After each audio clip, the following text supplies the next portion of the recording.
ओहो, इस वक्त कौन आ गया? वैसे ही क्लिनिक के लिए लेट हो रही हो। अरे जरा सुनिए, ये नाश्ता डाइनिंग टेबल पर रख दीजिए प्लीज, तब तक मैं देख कर आती हूँ कौन आया है। पर मैं भी तो ऑफिस के लिए लेट हो रहा हूँ। अब तुम जूही को बोल दो ना। वो घर में हो तब तो बोलूं। पता नहीं कौन सा केस लड़ रही है मैडम, सुबह सुबह ही निकल जाती है घर से, और जाने तो मैं ही करती हूँ। अरे रुको, तुम नाश्ता लगाओ, मेन डोर मैं खोल देता हूँ। हाँ, ये ठीक रहेगा। इसके बाद सरिता अपना बनाया हुआ नाश्ता डाइनिंग टेबल पर लगाने लगी, जहाँ पहले से ही उसका देवर मुकेश और सास लीला बैठे हुए थे। और फिर आज फिर से उपमा और ये सत्तू का शरबत। ओहो, मुझे ये बिल्कुल पसंद नहीं। और आपको जो पसंद है उसी ने आपका लीवर खराब किया है। देखो मुकेश भैया, अभी उम्र कम है तो खाने पीने को ठीक करके ही बात बन जाएगी, वरना बाद में। बस बस भाभी, मैं समझ गया, मैं खा रहा हूँ। माँ जी, अब ये लीजिए, आप भी शुरू कीजिए। हाँ बेटा लाओ। अब ये राकेश कहाँ रह गया? अरे हाँ, वो तो मेन डोर खोलने गए थे, मैं देखती हूँ। इतना कहकर सरिता घर के मेन डोर की तरफ जाने लगी, लेकिन तभी राकेश उधर से आ गया। उसके हाथों में एक कागज था और चेहरे पर परेशानी, जिसे देखकर सरिता ने पूछा, क्या हुआ जी, कौन था? ये नोटिस आया है कोर्ट से, तो तुम्हारे खिलाफ है। मेरे खिलाफ? पर मैंने क्या किया? अब लाइए मुझे दिखाइए। ये कहकर सरिता ने वो नोटिस लिया और उसे बहुत ध्यान से पढ़ने लगी। उस नोटिस को पढ़ते हुए सरिता का चेहरा गुस्से से लाल होता गया और फिर वो तिलमिलाती हुई अपने देवर मुकेश के पास गई। ये क्या है भैया? आपकी बीवी को आखिर दिक्कत क्या है मुझसे? ये नोटिस क्या मतलब है इसका? वो वकील है तो क्या कुछ भी करेगी? भाभी, इस सब के बारे में कुछ नहीं पता। अब रुकिए, पहले मैं इसे पढ़ लेता हूँ। उसकी जरूरत नहीं है, मैं ही बता देती हूँ आपको कि आपके इंसाफ पसंद बीवी ने क्या इल्जाम लगाया है मुझ पर। पहले तो ये कि मैं इस घर में हिटलर की तरह बर्ताव करती हूँ। बोलिए, क्या ये सही है? नहीं भाभी, बिल्कुल भी नहीं। हाँ, और दूसरा इल्जाम ये कि मैं इस घर के लोगों को टॉर्चर कर रही हूँ, अपना बनाया हुआ बेस्वाद खाना खिलाकर।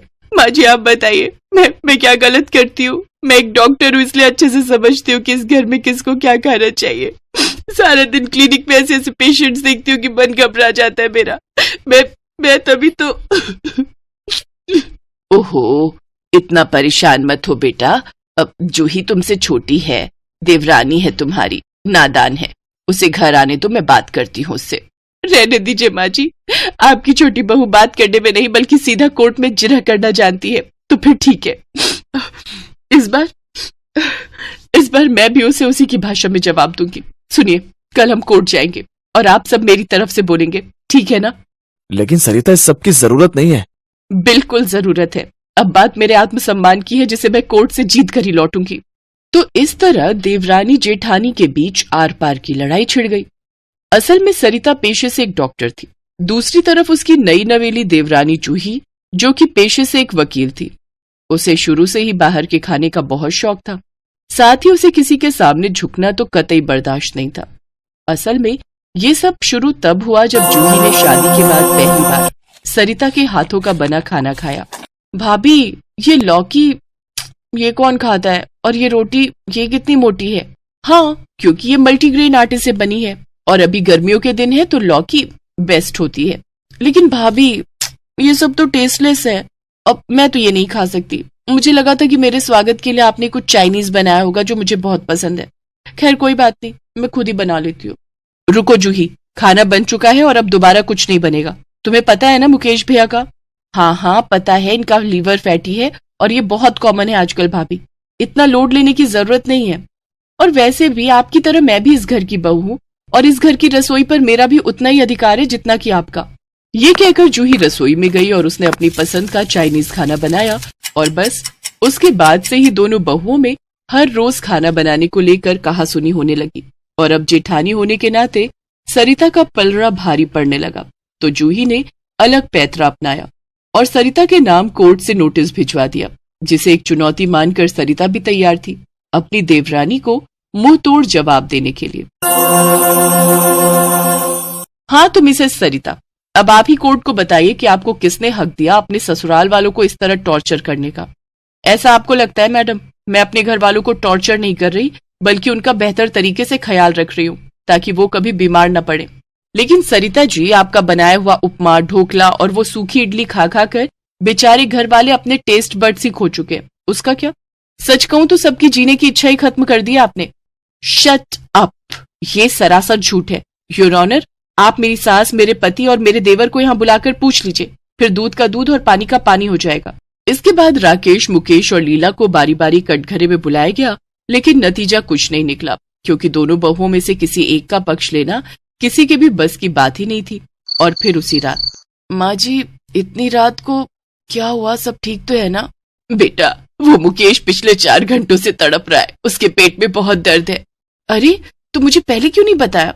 बस क्या बताऊं, वो अब छोड़िए ये सब, अब मैं जाकर देखती हूँ। सरिता ने फौरन जाकर मुकेश का चेकअप किया और फिर अगले दिन, भैया आपने कल क्या खाया था? ये तो नहीं पूछूंगी मैं, लेकिन आगे कुछ भी खाने से पहले अपनी इन रिपोर्ट्स को पढ़ लेना, बाकी आपकी मर्जी। अब मैं चलती हूँ, क्लिनिक से पहले मुझे कोर्ट भी जाना है। उसकी जरूरत नहीं है भाभी, मैंने केस विड्रॉ कर लिया है। कल इनकी हालत देखकर मैं समझ गई कि भले ही कोर्ट में ये केस मैं जीत जाऊं, लेकिन हकीकत में जीत आपकी हुई है। आप हमेशा से सही थी और मैं गलत। मुझे माफ कर दीजिए भाभी, अब से इस घर की रसोई में हमेशा वही पकेगा जो आप कहेंगी। जूही की बात सुनकर सरिता की आंखों में भी आंसू आ गए और वो जूही को गले लगाते हुए बोली, नहीं गलत मैं भी थी। कल घर वालों को असमंजस में देखकर मैं भी समझ गई कि सेहत सिर्फ अच्छे खाने से नहीं बल्कि खुश रहने से भी बनती है, और घर वालों को वो खुशी तुम्हारे बनाए खाने से मिलती है। इसीलिए घर की रसोई को अब से मैं अकेली नहीं बल्कि हम दोनों मिलकर चलाएंगी। आहा हा हा, इसे कहते हैं हैप्पी एंडिंग। भाई वाह, तो बहू ये तो बताओ कि आज खाने में क्या बनेगा?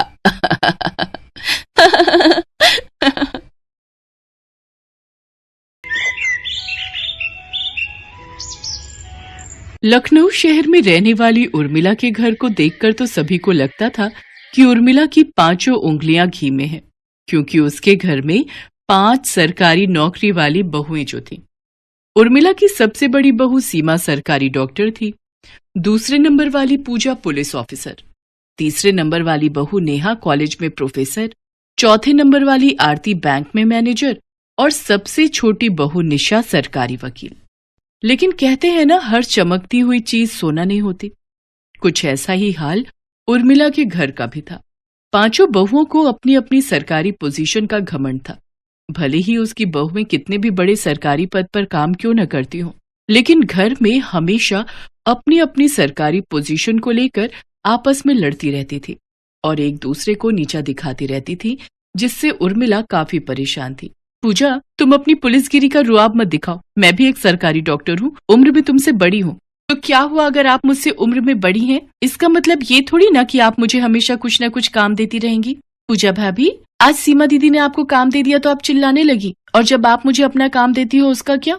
ऐसे ही लड़ते झगड़ते कुछ दिन बीत जाते हैं। तभी एक दिन सवेरे सवेरे उर्मिला अपने मंझले बेटे मोहित के कमरे में जाती है और उसे उठाते हुए कहती है, गुड मॉर्निंग मोहित बेटा, चलो अब जल्दी से उठ जाओ, ऑफिस के लिए देर हो जाएगी। वेरी गुड मॉर्निंग माँ, आज सुबह सुबह मेरे कमरे में कैसे आना हुआ? ये लो बेटा प्रसाद। माँ, आज तुम मंदिर गई थी क्या? हाँ बेटा, आज तुम्हारा जन्मदिन है ना, तो भगवान से तुम्हारे लिए प्रार्थना करने गई थी। ओह माँ, मैं तो भूल ही गया था। भला अपना जन्मदिन भी कोई कैसे भूल सकता है बेटा? माँ, ये सब चीजें याद रखने के लिए लाइफ में थोड़ी शांति होनी चाहिए, लेकिन शादी के बाद तो मेरी लाइफ में शांति रह नहीं गई है, इसलिए ना ये सब चीजें याद रहती हैं और ना ही मन करता है सेलिब्रेट करने का। इस घर की अशांति की वजह से आज मेरा बेटा अपने जन्मदिन वाले दिन भी कितना दुखी है। अरे क्या हुआ माँ, आप मेरी बातें सुनकर किन ख्यालों में खो गई? बेटा, क्या पूजा बहू ने तुम्हें अभी तक बर्थडे विश नहीं किया? क्या वो अपनी नौकरी में इतना बिजी है कि उसे तुम्हारा बर्थडे भी याद नहीं रहा? अब जाने भी दीजिए माँ, उसे अपनी पुलिसगिरी से फुर्सत मिले तब तो वो मुझे बर्थडे विश करे ना, लेकिन उसे तो कुछ भी बोलो तो सिर्फ एक ही बात बोलती है, अंदर कर दूंगी। तुम दुखी मत हो मेरे बेटे, सब ठीक हो जाएगा, वो धीरे धीरे सब समझ जाएगी। मोहित अपनी माँ से अभी ये पूछ ही रहा होता है कि इतनी देर में बाहर से जोर जोर से चिल्लाने की आवाज आने लगती है। जब वो बाहर जाकर देखते हैं तो 5 बहुएं एक दूसरे से झगड़ रही होती हैं। अरे क्यों इतनी सुबह सुबह एक दूसरे पर इतनी जोर जोर से चिल्ला रही हो? चुप हो जाओ सबकी सब। आप रहने दीजिए माँ जी, ये हम लोगों के आपस की बात है और इन सब से निपटना तो मैं अच्छे से जानती हूँ। अरे तुम क्या बताओगी? मैं तुम्हें बताऊंगी कि मेरी पोस्ट में कितनी पावर है, लेकिन ये तो बताओ कि आखिर हुआ क्या है? क्यों तुम 5 कुत्ते बिल्लियों की तरह लड़ रही हो? भाभी, अगर आप अच्छी पोस्ट वाली हैं तो क्या हुआ, आखिर हमारे पास भी तो सरकारी नौकरी है। हाँ पूजा भाभी, आरती भाभी बिल्कुल सही कह रही है, हम सब भी तो सरकारी नौकरी वाले ही हैं। अभी अगर मैंने तुम लोगों को अपनी पावर दिखाई ना तो तुम सारी की सारी जेल में नजर आओगी, समझी? तो मुझसे पंगा मत लेना और मुझसे बराबरी करने की तो सोचना भी मत। अब बस भी करो तुम सब की सब। क्या ये सरकारी नौकरी का राग लगा रखा है? अरे मैं तो कहती हूँ आग लगे तुम्हारी ऐसी सरकारी नौकरी को जिसने घर में इतनी अशांति फैला रखी है। इस घर में तो एक पल भी जीना मुश्किल हो गया है। माँ जी, अब हमने ऐसा क्या कर दिया कि आपका जीना मुश्किल हो गया है? अरे माँ, आप क्यों इन सबके झगड़ों में पड़ रही हो?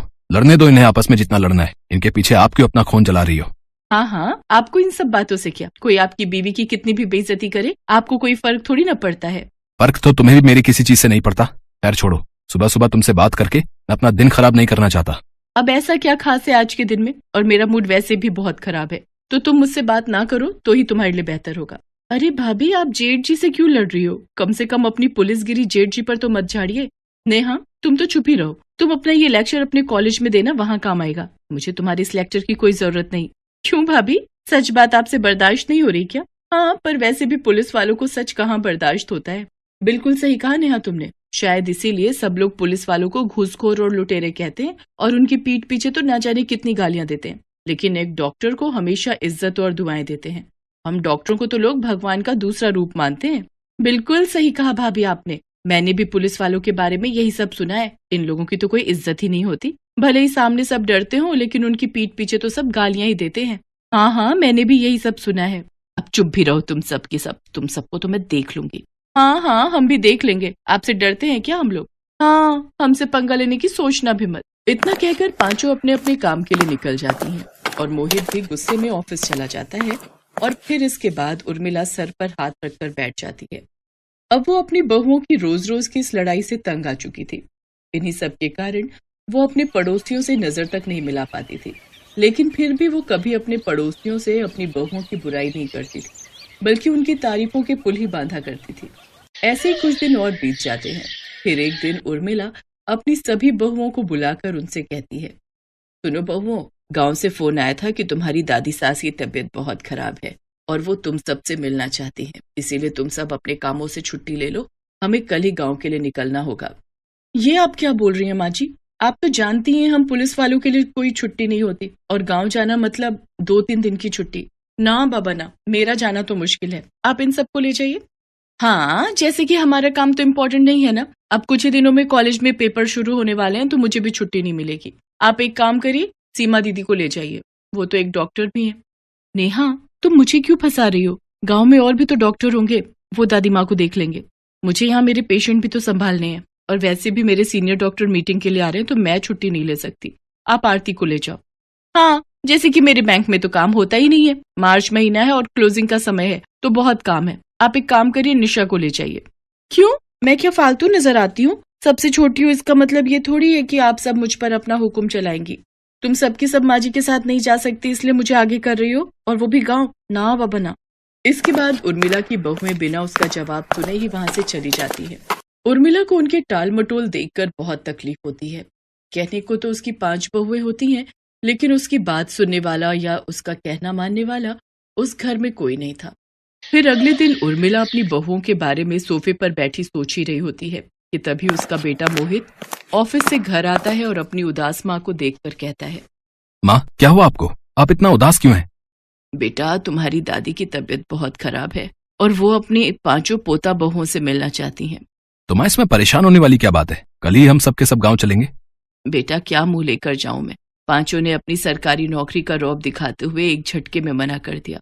अच्छा, तो ये बात है। आप उदास मत हो माँ, हम दोनों ही चलते हैं दादी जी से मिलने। इनको जाने दो, इन्हें तो अपने सरकारी नौकरी के घमंड के अलावा कुछ नहीं दिखता। फिर अगले ही दिन उर्मिला और मोहित अपना सामान पैक करके गांव के लिए निकल जाते हैं। उनके जाने के बाद 5 आए दिन आपस में लड़ती ही रहती हैं और जो मन में आता है वो करती हैं। फिर कुछ दिन बाद जब उर्मिला और मोहित गांव से लौटते हैं, तो वो देखते हैं कि उनके घर में पार्टी चल रही है। जिसके बाद उर्मिला अपनी बहुओं से कहती है, तुम 5 को पार्टी करने का टाइम है, लेकिन अपनी सास और पति के लिए टाइम नहीं है। आज तक तुम लोगों ने बहू होने की कोई भी जिम्मेदारी नहीं निभाई और न ही कभी ये जानने की कोशिश की कि तुम्हारे सास और पति को क्या चाहिए। तुम सबको तो बस अपनी एक सरकारी नौकरी से प्यार है। तो फिर ठीक है, मैंने भी फैसला कर लिया है। तुम 5 अपना सामान बांधो और अपने अपने मायके चली जाओ और वहीं जाकर अपनी सरकारी नौकरी का रौब दिखाओ। जाओ तुम सब यहाँ से, अब बहुत हो गया। उर्मिला का ये रूप देखकर 5 की 5 डर जाती हैं। साथ ही उन्हें अपनी गलती का एहसास भी हो जाता है। सभी हाथ जोड़कर उर्मिला से माफी मांगती हैं और फिर कभी अपनी सरकारी नौकरी का रौब ना दिखाने का वादा करती हैं और साथ ही साथ अपनी सभी जिम्मेदारियां निभाने की भी कसम खाती हैं।